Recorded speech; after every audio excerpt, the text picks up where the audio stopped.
Thanks so much. It's a real pleasure to be here today, and I'd especially like to thank Professor O'Neill and Brendan for inviting me, and also look forward to collaborating with this new group on economics of cancer in many years to come. This research is a more applied research, probably illustrating the uses of a resource like the SEER Medicare data, registry data that could be very useful to doing comparative effectiveness analysis. This is hot off my computer, so this is the first time I'm presenting the results. So it'll be interesting to see your feedback and comments.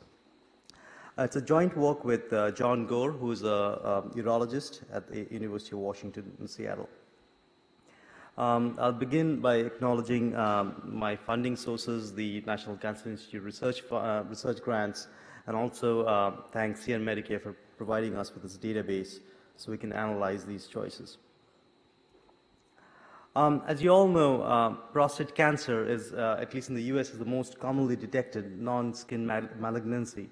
It's about 250,000 is diagnosed with in 2012, and over 30,000 men dying from this disease.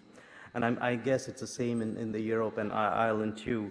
It continues to be a very, very popular disease. Interestingly, over 60% of all prostate cancer diagnoses happen in 65-year-old and older men.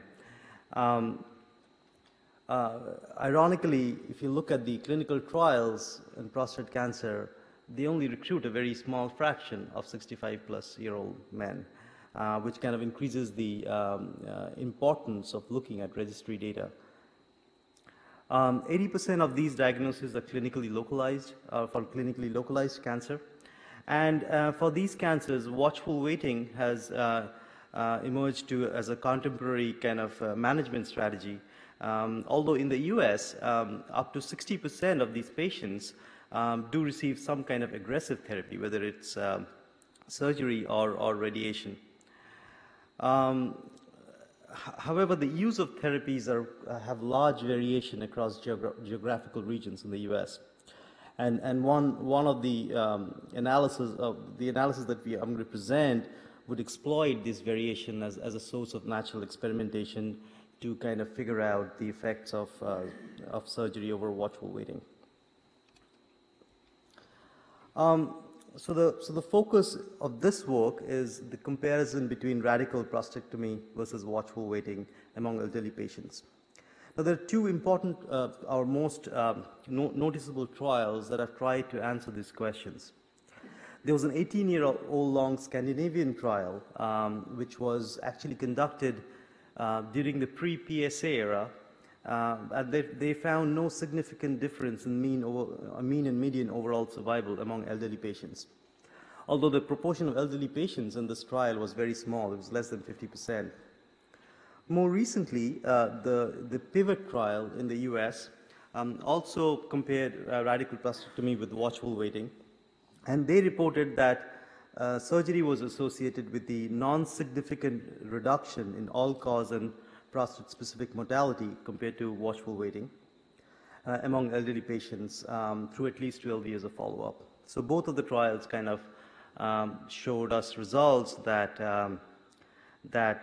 on average, prostatectomy did not produce significant survival benefits compared to watchful waiting. So one issue that directly comes up is about the generalizability of the trials and what are the issues that we face here. And here in this table, I've tried to kind of compare some of the characteristics of patients that were enrolled in these trials versus the SEER registry that we look at, and also other authors like Robin has looked at. If you look at the Scandinavian trial, which recruited patients diagnosed with prostate cancer between 89 and 99, obviously, because it was more of a pre-PSA era, you would find a much lower prevalence of T1 or local stage cancer. Whereas in the PIVOT trial, which was 95 to 2002, the T1 disease was much more prevalent, and it was comparable to the SEER registry that we find. Similarly, the Gleason score, the PIVOT trial the medium grade cancer was lower than what we find in the SEER registry. But perhaps to me, the most important distinction between these trials and the registry data are the presence of comorbidities or co-occurring illnesses. In the trial, as one would expect, who gets enrolled in the trial, at least in the PIVOT trial, 56% did not have any single comorbidity, whereas in the actual population, only 36% are without any comorbidity. In fact, 35% of prostate cancer patients in the population have at least 2 comorbidities. So that kind of questions whether some of these results from these trials could be generalizable to the whole population. And one of the goals of this analysis is to kind of confirm that. So comparison of these treatments have also been done in the observational study, especially Jack Hadley and colleagues, including Robin, used instrumental variable approaches, which addresses unobserved confounding in observational data, to compare surgery versus watchful waiting. They applied these methods to Medicare and Medicaid data, and they used the regional variation, just like as we would do, as an instrument. And their analysis confirmed with the trial results. They showed that radical prostatectomy produced slightly better all-cause and prostate-specific survival than watchful waiting, but the effects did not reach significance. However, their analysis did not explore the heterogeneity in treatment effects, which we're going to do in our analysis. One of the interesting thing about, I would say, the methodological aspect of doing instrumental variable analysis, where instrumental variable is a natural randomizer, is understanding what the treatment effect that's estimating is and how do you interpret that treatment effect. And there has been a long literature in economics explaining when there is heterogeneity in effects, the instruments or the instrumental variable analysis estimates effect and a local margin or the local average treatment effect, which is only the effect for those people whose choices are influenced by the instrument. And so to what extent we can recover in the presence of heterogeneity and average treatment effects. So what would happen if everybody had received surgery versus if everybody received watchful waiting would be interesting to see. So the current goals was to apply advanced instrumental variable methods to SEER Medicaid data, to reproduce the existing results of clinical trials in SEER Medicaid analysis, if we, possibly to see if we can reproduce those results, to explore patient-level heterogeneity in survival effects, and also, while exploring this, to study the role of matching of patients to treatments in practice. And this is an important concept in kind of individualization. And I have written on this idea of passive personalization, where even in the absence of biomarkers, explicit biomarkers or genetic tests that could enable you to choose the right treatment for a single patient, there is also this passive personalization where physicians and clinicians learn by doing from their clinical practice and are maybe able to individualize care through experience and over time. And this is important to understand, because what seems to be cost effective or not cost effective on average might not translate to cost effectiveness in practice based on how a treatment is being delivered or used. So we're going to study the role of matching of patient and treatment practice. And finally, we do some exploratory analysis to identify a combination of patient characteristics that can help improve these matching. So the data we use are the 1995 to 2007 SEER Medicare linked data sets. We extracted data for patients aged 66 and older who were diagnosed with prostate cancer between 1996 and 2002, and then we had about 12 years of follow-up. Because the last year was so thin, we capped the follow-up years to 11 years, and so we are looking at only 11 years follow-up for these patients. Obviously, because of staggered entry of diagnosis from 96 to 2000, not all of them have full 12 years of follow-up. So say that there is censoring, and we address all of that in our methods.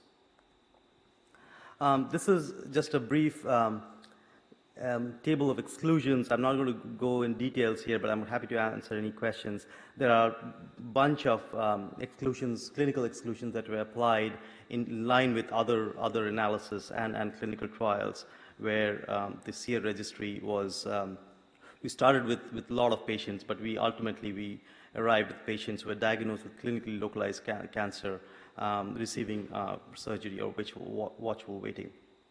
Our final sample is about 13,500 patients. The main outcome variable in our analysis are the 11-year all-cause survival and the 11-year prostate cancer survival. Both were measured from the SEER registry data. The treatments was radical prostatectomy and also watchful waiting, but we used watchful waiting, defined watchful waiting as the no use of any of the aggressive treatment during the first 6 months of diagnosis, along with at least 2 PSA tests during the first year. So it's more in line of definition of active surveillance, but we still call watchful waiting because of the period that we are studying the diagnosis of. The independent risk factors, well, obviously we control for many risk factors. For example, obviously the clinical stage and grade of cancer, a lot of demographics, indicator of metropolitan area, a host of comorbidity indices identified based on past year before diagnosis of the patients, year and state fixed effects, various zip code level characteristics, and also the HRR level or the hospital referral region characteristics, which kind of covers some of the supply side characteristics of urologist and other treatments in the region. The instrumental variable that we use are the hospital referral region, geographical unit specific rates of active surveillance in prostate cancer.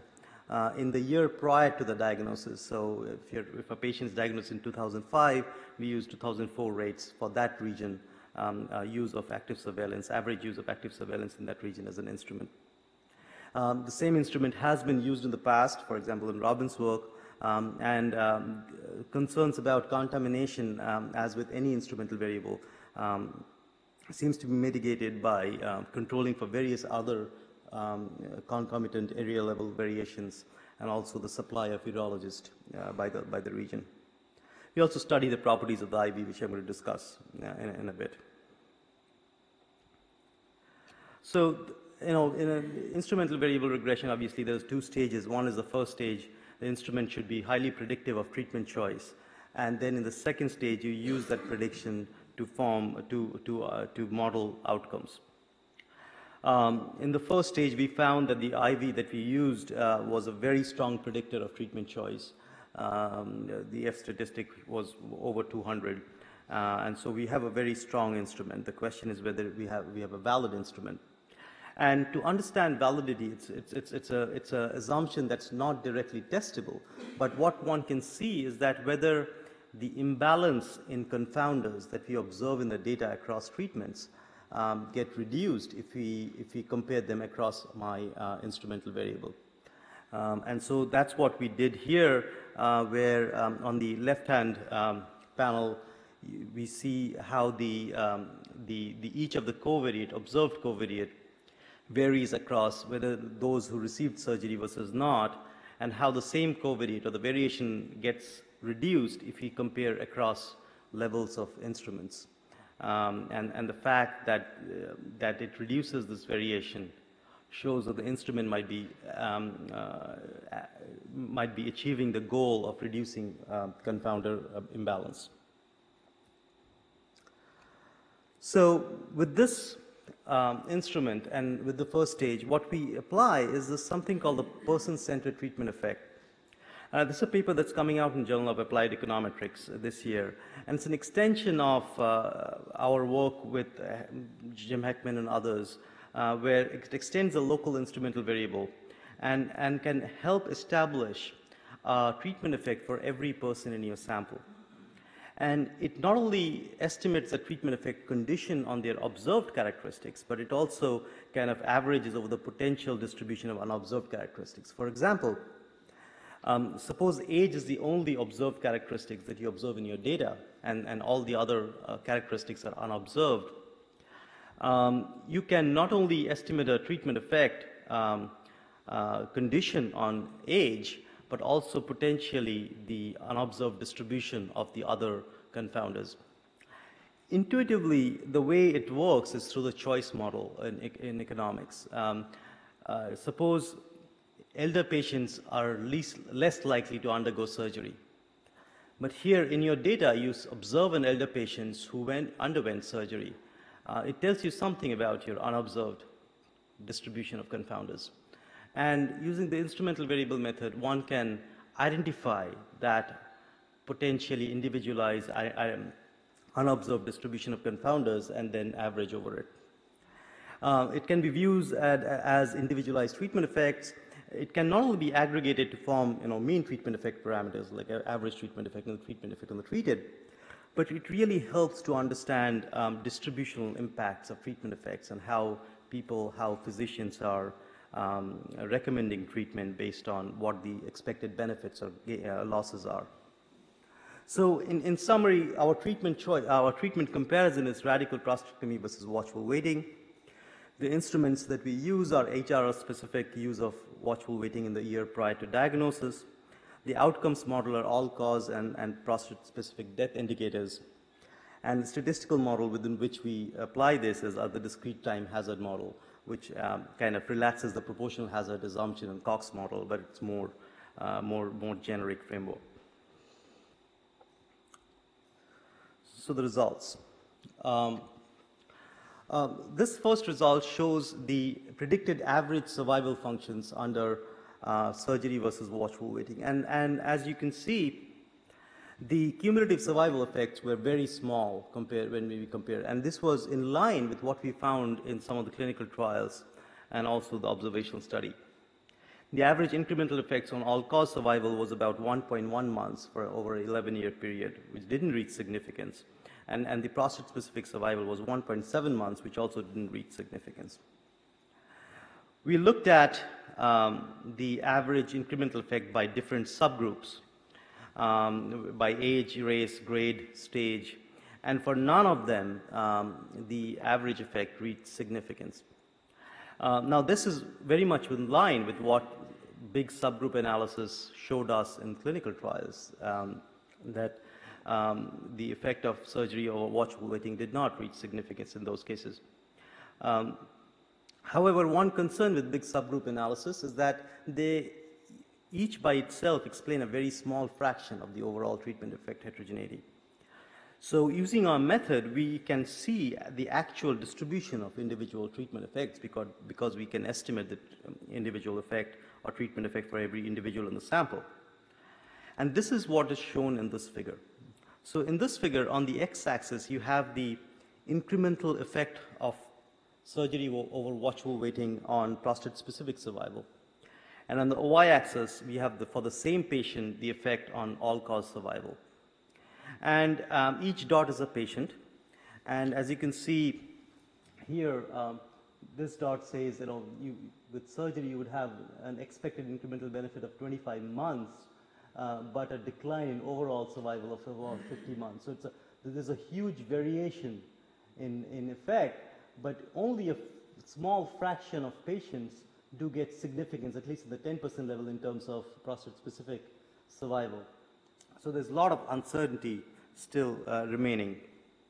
In fact, the proportion that we found was really small. Only about 0.7% of the population was found to have any significant benefits in terms of prostate-specific survival of getting surgery over watchful waiting. Interestingly, as I said, one of the important things to understand is that even if the distribution is like this, if these are the people who are supposed to get benefit from surgery on this side of the zero line are actually getting surgery, and these are the people who are not supposed to get benefit from surgery are not getting surgery, then it's a pretty efficient system. And what we study is exactly the thing, that if you see that patients who get surgery are all on this, have expected benefits on this side of the line. whereas people who get watchful waiting are most likely to be on this side of the line, although there is a lot of overlap in between. These are the people who actually could have gotten benefit from surgery are not receiving surgery. And these are the people who wouldn't get benefit from surgery are getting surgery. So there is still a lot of room for improvement. But at least we find that the direction of the effects or the selection go towards this positive self-selection where there is some selection on gains that's happening in practice.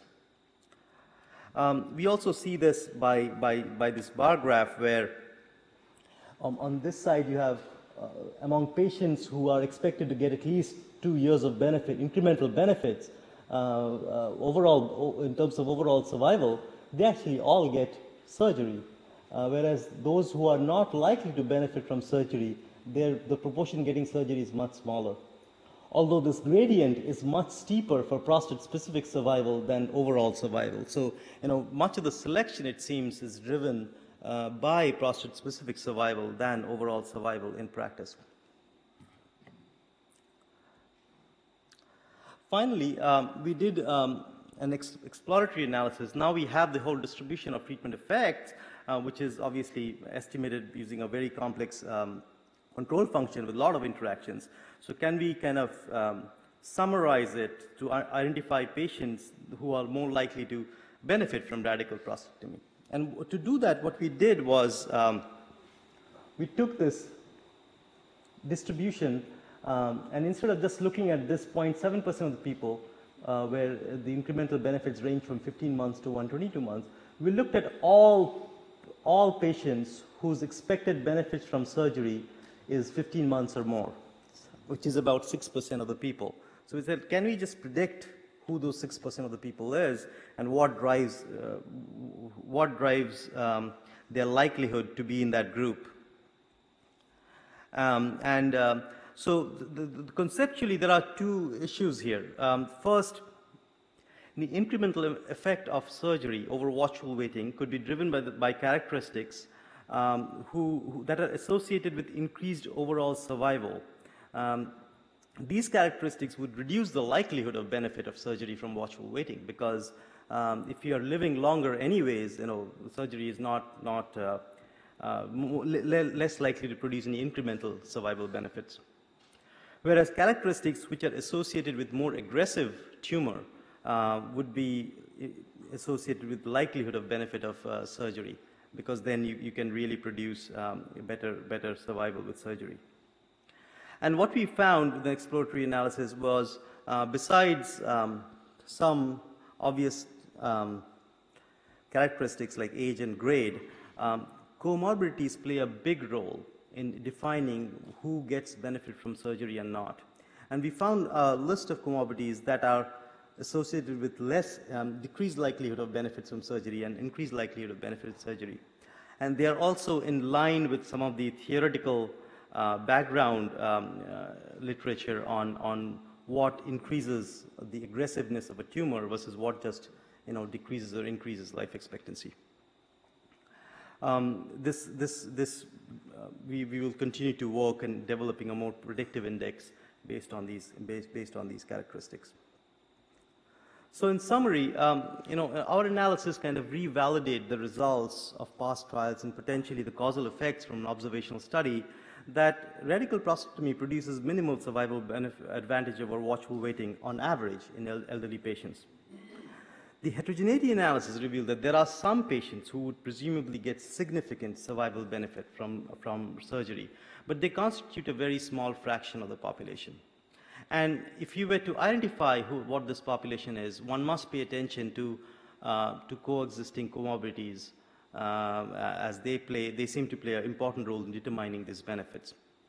And so we'll continue working on this, developing a prediction index, and then hopefully that could form as inputs to a future confirmatory trial determining whether acting on these kind of predictive index can help the utilization of surgery more efficient in practice. Thank you. That's all I have.